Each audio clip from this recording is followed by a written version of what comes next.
Welcome again lecture 35 जे MCQs part के पाण पढ़ी रहिया आहियूं ऐं 35 लेक्चर जे एमसीक्यूज़ पार्ट में पाण सभ खां पहिरियां जो एमसीक्यूज़ पढ़ण वारा आहियूं उहो आहे what are asteroids primarily made of. जेके एस्टेरॉइड्स हूंदा आहिनि उहे प्राइमरली तौर ते कहिड़ियुनि शयुनि जा ठहियल हूंदा आहिनि।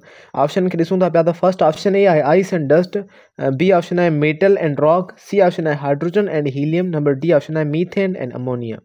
त एस्टेरॉइड्स जेके हूंदा आहिनि उहे ठहियल हूंदा आहिनि मेटल एंड रॉक्स जा, जेको बी ऑप्शन आहे।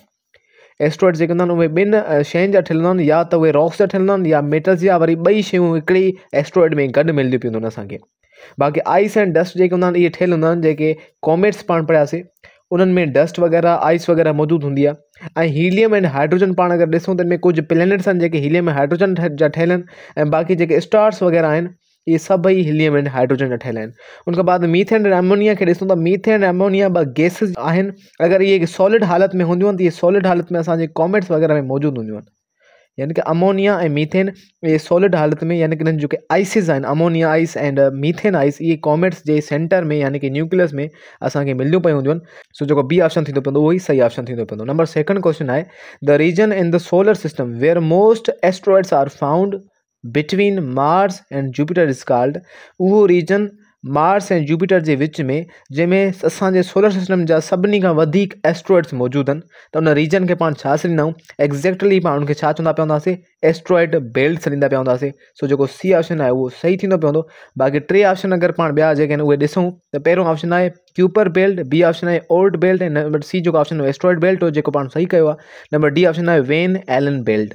अगरि वन बाय वन टिनि खे क्लियर कयूं सभ खां पहिरियां क्यूपर बेल्ट पाण सम्झूं त क्यूपर बेल्ट छा हूंदो आहे? त क्यूपर बेल्ट हिकिड़े क़िस्म जो बेल्ट आहे एस्ट्रॉइड बेल्ट वांगुरु। हाणे इहो बेल्ट किथे मौजूदु आहे? हाणे जो क्यूपर बेल्ट आहे इहो मौजूदु आहे बियॉन्ड नेपच्यून। नेपच्यून जे परियां जेका एरिया आहे, मीन्स नेपच्यून खां ॿाहिरि असांजे आउटर स्पेस में इहो बेल्ट हिकिड़ो मौजूदु आहे, जो तमामु वॾो आहे ऐं काफ़ी सारा जेको आहे सो हिन में आइसी बॉडीज़ मौजूदु आहिनि, बर्फ़ जूं ठहियल बॉडीज़ लाइ, यानी कि कॉमेट्स वग़ैरह या ॿिया जेके पत्थर वग़ैरह एक्स्ट्रा आहिनि असांजे आउटर स्पेस में, उहे इन जॻहनि ते यानी कि क्यूपर बेल्ट में मौजूदु आहिनि। ऐं इहो सिमिलर थींदो पवंदो आहे एस्ट्रॉइड बेल्ट जीअं, बट इहो तमामु वॾो हूंदो आहे एस्ट्रॉइड बेल्ट। ठीकु आहे।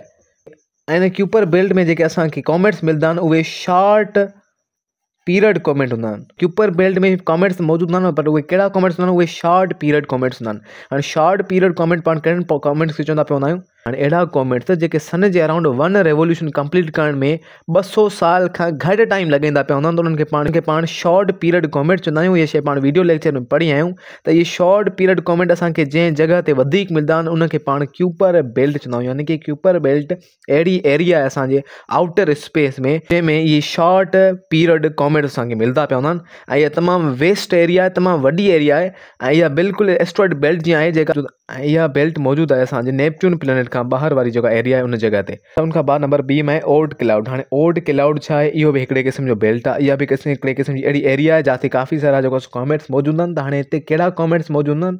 त ओर्ट क्लाउड इहो हिकिड़ो स्फेरिकल ऑर्बिट आहे जेको असांजे सन जे अराउंड मौजूदु आहे, ऐं इनखे कंसिडर कयो वेंदो आहे आउटर मोस्ट ऑर्बिट या आउटर मोस्ट बाउंड्री असांजे सन जे अराउंड, असांजे सोलर सिस्टम जे अराउंड।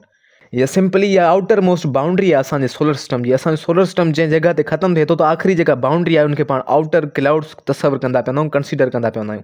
अच्छा, हाणे इन में छा मौजूदु आहे? इन में बि आइसी बॉडीज़ मौजूदु हुयूं आहिनि, इहे कॉमेट्स वग़ैरह मौजूदु हूंदा आहिनि, पर कहिड़े क़िस्म जा कॉमेट्स? जीअं क्यूपर बेल्ट में शॉर्ट पीरियड कॉमेट मौजूदु हूंदा आहिनि, त ओर्ट क्लाउड जेको हूंदो आहे उनमें वरी लॉन्ग पीरियड कॉमेट्स वग़ैरह मौजूदु हूंदा आहिनि। लॉन्ग पीरियड कॉमेट्स छा खे चवंदा पिया आहियूं? अहिड़े क़िस्म जा कॉमेट्स जेके सन जे अराउंड 1 रेवोल्यूशन कंप्लीट करण में 200 ईयर्स खां वधीक टाइम लॻाईंदा पिया हूंदा आहिनि, त उन्हनि खे पाण वरी लॉन्ग पीरियड कॉमेट चवंदा पिया आहियूं। त सभ खां वधीक जेके लॉन्ग पीरियड कॉमेट्स मौजूदु आहिनि उहे ओर्ट क्लाउड में मौजूदु, ऐं ओर्ट क्लाउड कंसिडर कयो वेंदो आहे आउटर मोस्ट ऑर्बिट असांजे सोलर सिस्टम जो। क्लियर? सो नंबर डी खे अगरि पाण ॾिसूं त वेन एलन बेल्ट। हाणे वेन एलन बेल्ट पाण छा खे चवंदा आहियूं? त हिकिड़ो रीजन आहे चार्ज पार्टिकल्स जो, जेको असांजे अर्थ जे अराउंड मौजूदु आहे, उन अर्थ जी मैग्नेटिक फील्ड जे करे। हाणे जेका असांजी अर्थ आहे ही फॉर एग्ज़ाम्पल ही अर्थ आहे, त इन जे अराउंड ही हिकिड़ो बेल्ट मौजूदु आहे 2 लेयर्स में। ठीकु आहे, जेको चार्ज पार्टिकल जो आहे, चार्ज पार्टिकल्स जो, यानी कि पॉजिटिव चार्ज ऐं नेगेटिव चार्ज पार्टिकल्स। ठीकु आहे।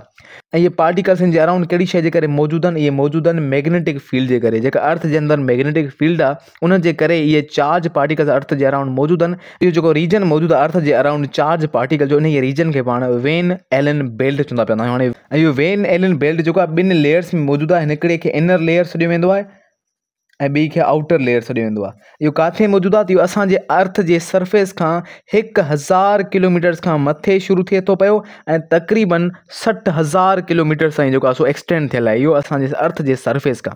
ऐं इहो सभ खां पहिरियां डिस्कवर कंहिं कयो त वेन एलन बेल्ट आहे। में जेको लव्स वेन एलन आहे इहो ई उन साइंसदान जो नालो आहे जंहिं वेन एलन बेल्ट खे डिस्कवर कयो हुयो ऐं उन साइंसदान जो मुकमल नालो हुयो जेम्स वेन एलन। ऐं इन्हनि खे डिस्कवर कयो 1958 ईस्वी में। सो आई होप के टे शयूं तव्हांजूं क्लियर थी हूंदियूं। नंबर 3 क्वेश्चन में पाण अचूं था पिया त which of the following is the largest asteroid in the solar system. हेठनि मां सभ खां वॾो एस्ट्रॉइड कहिड़ो आहे सोलर सिस्टम जो? त ऑप्शन खे पाण ॾिसूं। ए ऑप्शन में आहे Ceres, B option Vesta, C option आहे पलाज़, नंबर डी ऑप्शन आहे नॉट। त जेको सेरीज़ आहे ए ऑप्शन इहो ई सही थींदो पवंदो। सेरीज़ इहो एस्ट्रॉइड आहे जेको सोलर सिस्टम जो लार्जेस्ट एस्ट्रॉइड आहे ऐं उनखां बाद जेको वेस्टा आहे बी ऑप्शन इहो सेकंड लार्जेस्ट जेको आहे सो एस्ट्रॉइड आहे असांजे सोलर सिस्टम जो सेकंड लार्जेस्ट एस्ट्रॉइड। ठीकु आहे। सो अगर अचे तो पियो तो लार्जेस्ट एस्ट्रॉइड कहिड़ो आहे? त सेरीज़ आहे। अगर सेकंड लार्जेस्ट अचे तो त वेस्ट आहे। ठीकु आहे। नंबर 4 क्वेश्चन आहे the glowing head of the comet is called. कंहिं बि कॉमेट जो ग्लोइंग हेड हूंदो आहे, ग्लोइंग हिसो हूंदो आहे, उन खे पाण छा सॾींदा पवंदा आहियूं? त ऑप्शन ए आहे टेल, बी ऑप्शन आहे कोमा, सी आहे न्यूक्लियस, नंबर डी आहे नॉट। त न्यूक्लियस जे अराउंड जेको चमकंदड़ ब्राइट पार्ट हूंदो आहे कंहिं बि कॉमेट जो उनखे पाण कोमा सॾींदा आहियूं। इट मीन्स के बी ऑप्शन जेको थींदो पवंदो उहो सही थींदो पवंदो। बाक़ी ही टेल बि हिकिड़ो पार्ट आहे कॉमेट जो। नंबर 5 क्वेश्चन खे ॾिसूं त विच comet is famous for appearing approximately every 76 years. कहिड़ो कॉमेट आहे जेको तक़रीबन 76 साल खां बाद जेको आहे सो नज़र ईंदो पवंदो आहे, इन ई शइ जे करे इहो मशहूरु आहे। ठीकु। ऑप्शन ए आहे हेली बोप, बी ऑप्शन आहे हेलीज़ कॉमेट, नंबर सी ऑप्शन आहे कॉमेट न्यूवॉइस। त हेलीज़ कॉमेट इहो कॉमेट आहे जेको 76 साल खां बाद जेको आहे सो असांखे नज़र ईंदो पवंदो आहे। यानी कि अहिड़े क़िस्म जो कॉमेट जेको असांजे अर्थ तां हर 76 साल खां बाद ॾिसी सघिजे थो, उन ई कॉमेट खे पाण हेलीज़ कॉमेट चवंदा पिया आहियूं। ऐं हेलीज़ कॉमेट इनखे छो चवंदा पिया आहियूं? छो जो हिनखे डिस्कवर करण वारो जेको साइंसदान हुयो उन जो नालो हुयो एडमंड हेली। एडमंड हेली ऐं जंहिंजे करे हिन जो नालो बि हेलीज़ कॉमेट पियो। हाणे इहो कॉमेट 76 साल खां बाद नज़र ईंदो पवंदो आहे। त धरती ते लास्ट टाइम इहो कॾहिं नज़र आयो? त इहो लास्ट टाइम धरतीअ ते नज़र आयो हुयो 1986 में। लास्ट टाइम हिते लिखी छॾूं था पाण त लास्ट टाइम जेका हिनजी अपीयरेंस थी आहे असांजे अर्थ ते उहा 1986 में थी आहे। ऐं उनखां बाद वरी इहो कॾहिं अपीयर थींदो? त इहो अपीयर थींदो 2061 या 62 में। नंबर ए में आहे हेल बोप। त हिन हेल बोप खे अगरि पाण ॾिसूं त हेल बोप हिकिड़े क़िस्म जो कॉमेट आहे ऐं इहो डिस्कवर कयो वियो हुयो ॿिनि साइंसदान पारां। हिकिड़े साइंसदान नालो आहे एलन हेल ऐं ॿिए साइंसदान जो नालो आहे थॉमस बोप।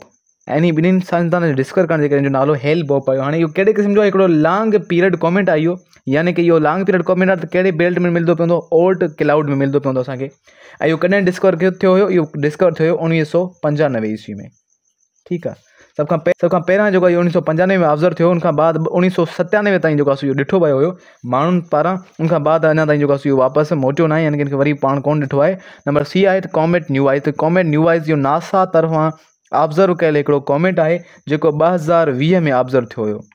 ठीकु आहे। सो ये कुझु इंपॉर्टेंट कॉमेंट हुआ। उनखां बाद नंबर 6 क्वेश्चन आहे a meteoroid that enters earth atmosphere and burns is called. अहिड़े क़िस्म जो मीटियोरॉइड जेको अर्थ जे एटमॉस्फेयर में दाख़िल थींदो पियो हुजे ऐं उहो सड़ी वेंदो पियो हुजे, त अहिड़े क़िस्म जे मीटियोरॉइड खे पाण कहिड़ो नालो ॾींदा पिया आहियूं?